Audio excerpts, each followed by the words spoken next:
Hello everyone. So this is essay 540, auditing accounting estimates including fair value accounting estimates and related disclosures for CA final students and CA inter students can also refer it to an extent. So this is a standard about accounting estimates. जो हम estimates बनाते हैं हम अपने financial reporting में भी पढ़ते हैं. तो सबसे पहले आप रैप करोगे for accounting estimate minimizing ROMM understanding on how management identify करेगा कि ट्रांजैक्शंस इवेंट्स और कंडीशंस जिनकी वजह से हमें अकाउंटिंग एस्टिमेट बनाने पड़ सकते हैं. अब इंक्वायरी करोगे न्यू टाइप ऑफ कोई ट्रांजैक्शन है, कोई changes in terms of transaction है, कोई चेंजेस इन अकाउंटिंग पॉलिसीज है, कोई रेगुलेटरी चेंजेस है, कोई न्यू कंडीशंस और इवेंट्स है. How management makes accounting estimates. Management बनाएगा कैसे accounting estimates. Methods and models होते हैं. Whether change from prior period है और क्यों है.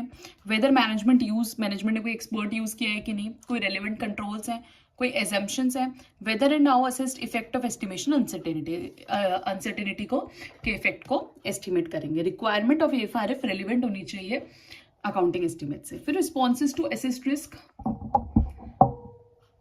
रोमम फैप कैसे करेंगे हम. डिटरमाइन करोगे whether management applied AFRF for audit evidence. Management apply करता है कि नहीं. Method for making audit evidence appropriate applied consistently. कोई चेंजेस है in accounting estimate audit evidence नहीं अकाउंटिंग एस्टिमेट्स. और methods are appropriate in circumstances. Methods appropriate हैं कि नहीं है. Auditor should undertake. ऑडिटर क्या करेगा. Test check data for making accounting estimate events occurring up to date of auditor's report. Provide अपना sufficient and appropriate audit evidence provide करेगा accounting estimate के लिए. Method appropriate होना चाहिए. Assumption reasonable होना चाहिए.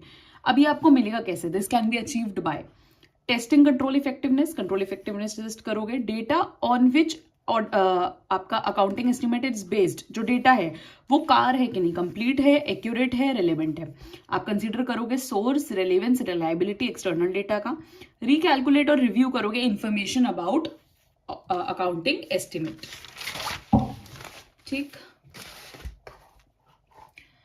Then accounting estimate that give rise to significant risk. कैसे. Addition to ISA 330 जो हमने पढ़ा. आप इवैल्यूएट पहले तो आप वो देखोगे फिर आप इवैल्यूएट करोगे how management is considered alternative assumptions and why rejected. क्या ऑल्टरनेटिव एजम्पशंस लिए, कैसे लिए और रिजेक्ट क्यों हुआ. सिग्निफिकेंट एजम्पशंस जो लिए वो रीजनेबल है कि नहीं. Management intent for specific action and its ability. जो भी स्पेसिफिक एक्शन और एबिलिटी ले रहा है उसमें मैनेजमेंट का इंटेंट क्या है. Management has not adequately addressed effects of estimation. Management adequately address कर रहा है कि नहीं कर रहा इफेक्ट्स ऑफ एस्टिमेशन. डेवलप करोगे एक range to evaluate reasonableness of accounting estimate. Then उसके बाद डिग्री ऑफ एस्टिमेशन अनसर्टेनिटी किसके ऊपर बेस्ड होगी. Nature of accounting estimate, generally accepted method क्या है एंड सब्जेक्टिविटी ऑफ एजम्पशन क्या है. इवैल्यूएशन ऑफ आउटकम हम देखेंगे of accounting estimate. Difference between outcome and accounting estimate और amount originally disclosed in financial statement. मतलब जो एस्टिमेट आया और जो ओरिजिनली डिस्क्लोज्ड है नॉट नेसेसरीली रिप्रेजेंट मिसस्टेटमेंट. जरूरी नहीं है कि मिसस्टेटमेंट हो. ठीक है. Particularly for fair value of accounting estimate outcome is affected by subsequent event. Subsequent event से आउटकम इफेक्ट होगा. ठीक है. फिर low estimation uncertainty and lower problem of accounting estimate. Entities. अब इसमें आप कुछ चीजें हैं जो सिर्फ रीड भी करेंगे तो चलेगा, एमसीक्यू वगैरह में आती है. किन केसेस में लो एस्टिमेशन अनसर्टेनिटी होगी और लोअर रोमम होगा. Entities not having complex business activity. Fair value of accounting estimate method is simple and easy. Accounting estimate from readily available data. Fair value of accounting estimate where model is well known, generally accepted. Accounting estimate frequently made and updated. High estimation कहाँ पे होगा. Accounting estimate relating to outcome of litigation है कोई, या फिर fair value of accounting estimate for derivative financial instrument है not publicly traded, या फिर या फिर fair value of accounting estimate for which highly specialised entity developed model is used. ठीक है. अब इसके कुछ एग्जाम्पल्स हैं, इसके कुछ एग्जाम्पल्स हैं जो फॉर जस्ट रीडिंग पर्पस है.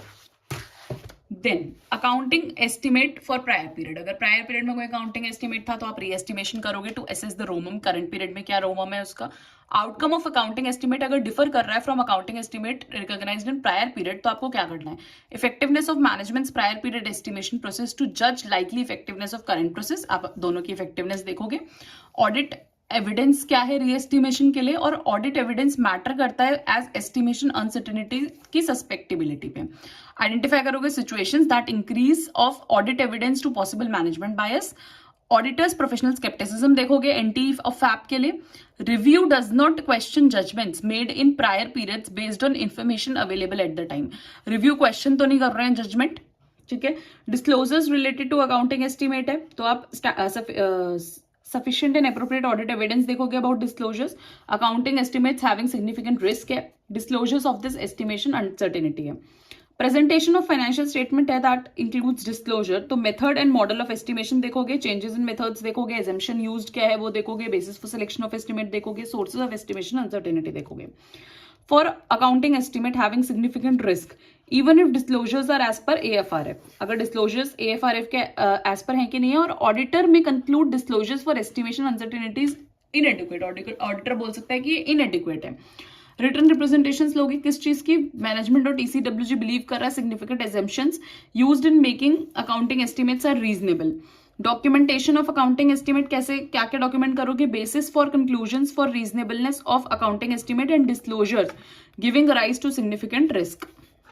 Indicators of possible management bias, if any. So this is essay 540.